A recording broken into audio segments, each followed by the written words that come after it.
If folks have been following for a while, they know I've been working on a game called Pencil Park, a new roll and write game that is sort of like a tile placement city builder sort of thing, but it's just one of the roll and write games that have been so popular lately. The big issue with it is that the game requires, at least in its current state, some dry erase compatible surface. Either it's going to have to be laminated or it'll have to be a dry erase board. But I discovered that DriveThruCards premium stock has an unusual property in that it can take dry erase markers pretty well. There's some very, very light staining. It's not optimal. It's not exactly like a dry erase board by any means, but it's good enough that I think it's a pretty decent substitute, to be honest. I wouldn't necessarily rely on it for long-term play, but I thought DriveThruCards would be a good way to get this game out, at least initially. Maybe it'll get picked up by a retailer, who knows. But the issue is that the brand new, really cool boxes that DriveThruCards has released over the past 6 months or so, they didn't fit sleeved cards, and optimally I would love it if we could fit sleeved cards into the boxes. So I asked the folks at DriveThruCards what I could do about this, and so they suggested that while the deck itself might be a certain size, I don't need to specifically get a deck box that fits that size of deck exactly.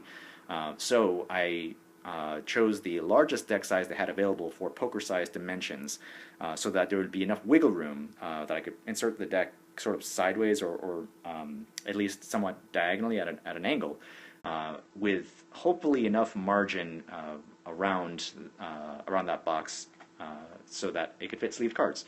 The danger, which is why there is a big old fragile sticker on this box. The more air you put into these boxes, based on the actual volume, the more likely it is to be damaged, unfortunately. And in transit, there have been a couple incidents that they warned me about where the boxes have been slightly damaged or crunched in the corners. Now, I ordered 3 test prints just to be on the safe side. It came very well packaged. Got lots of padding here, of course. So let's take a look at these 3 test prints really quick. First off, let's see, looking at the top here, it turned out pretty good. I don't see any real signs of damage on this side, on this side. This looks okay, cool. And overall, the print quality, of course, is always good. Everything's registered very well. All the logos and everything lined up just right. I'm not going to open these just yet because I'm kind of curious what the other boxes look like on the outside. So here's the other one. Again, no crunch corners. Really, that's the thing I'm looking for, is that the corners themselves are damaged. There's a slight, looks like a miscut here. I don't know if you can see that little tiny dangling bit, but all things considered, that's a minor thing. I'm just going to pull that off real quick. Like new. Nothing's happening there. Now, this does have a slight damage here, and I can't tell if that came from transit or in the manufacturing process where these were hand-folded. Doesn't seem like it was a manufacturing error. It does look like it was slightly crunched in transit, but all things considered, the box itself is in good shape. Like, no crunch corners there. So all things considered, if these 3 came out okay, then I feel pretty safe sending these through DriveThruCards, and I think customers can be pretty assured that there's not going to be any issues. So let's open up one of these and just see how it looks. We can see how much space is available here. There's quite a bit of room in this box compared to the deck size. And that was intentional. This is, I think, a 120 card deck box for roughly 40 cards or so. The real test, and the whole point of this whole endeavor, was to see if I could fit, say, 10 sleeved cards. Let's go crazy. 10 sleeved cards into the box along with the rest of this deck. If it doesn't fit on its own, then we would have to split up the deck into a base game and an expansion. Maybe selling it as a bundle, but still not the most optimal format, I think. It would increase the shipping costs a little bit. It's just not an ideal solution. So let's see. I've got these pretty standard Panda card sleeves that I just had lying around, so I want to test these out. Alright. So I've got 10 freshly sleeved cards here, plus all of the other cards that are part of the full complete game, plus the rules cards. About 40 cards total with 10 sleeves. Sleeves roughly triple the thickness of a card, depending on the quality of the sleeve. If it's a penny sleeve, then maybe it'll double the width, or double the thickness, rather. So, let's see. All this put together to fit into this box, which is pretty snug on the sides. Let's see if it works.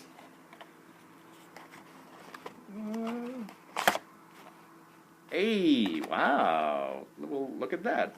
It's actually, look at this. It is, we don't even have to angle it. It's wide enough to take these sleeves. You know, I have some slightly wider sleeves, and let's see if it'll take those.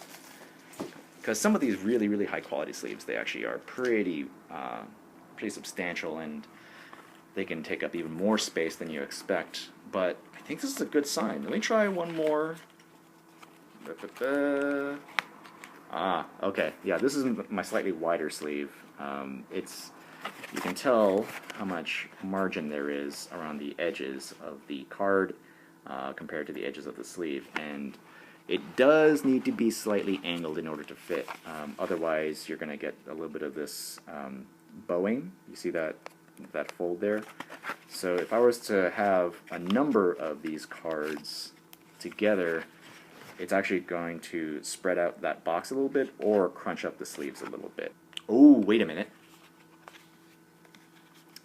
Wait a minute. Here's one thing I didn't anticipate. I was so concerned about the width of the box, didn't think about how it would close, and it looks like even taking out this big giant sleeve, these sleeves are a little bit tall to fit. These tabs don't quite close over. They bend a little bit, so that is an issue. All this time I had anticipated that I would have to angle the cards sort of laterally, but I didn't think about vertically having to slant them forward in order to actually make the box closable.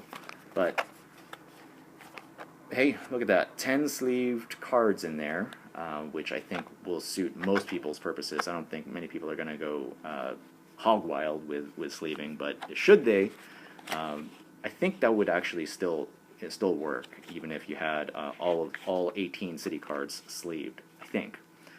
Not bad. I dig it. I think most folks who are very adamant about sleeving their cards and keeping them sleeved at all times, they'll find it tolerable. And there's even enough space in this box, I think, to fit in a handful of dice. Because you only need 3 dice for this game, and I think this provides enough space for you to fit those dice in. Don't know about dry erase markers. You're probably going to have to pack those separately, but hey, if you're playing with dry erase markers anyway, you probably have several other games that could use those markers too. So all things considered, I think this is good. I give this an A. Give it a thumbs up. We're going to put this on DriveThruCards at first. Then thereafter, we're going to start pitching it to publishers, see who's interested. It may not be a roll and write when it gets to retail. We have ideas for how to convert the basic rules of Pencil Park to a tile laying game, like a purely tile laying game. But for the time being, it's going to be a roll and write, and we're working on it as a DriveThruCards product. So look for that on DriveThruCards in a couple months. Thanks for watching.